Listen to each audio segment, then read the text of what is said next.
Hindi ko nakita yung Rafflesia doon, pero ang nakikita ko doon, mga buko. Yung snail na kinakain sa amin. So ayan ang Rafflesia. Sabi ng guide is this Rafflesia daw ay second to the smallest. So siya ang maliit na klaseng Rafflesia. Pangalawa siya sa pinakamaliit na Rafflesia. So yun. Ayan, meron pa siyang mga, pag naubos daw yung puti na yan, bubuka. Like this one. Ilang araw lang meron na naman siyang, meron na namang Rafflesia. Ito na nabulok na.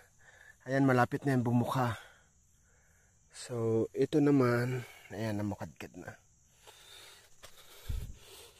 Pero hindi, yung in-expect na amoy, hindi siya. Hindi siya ganun yung amoy. Kahit lapitan mo.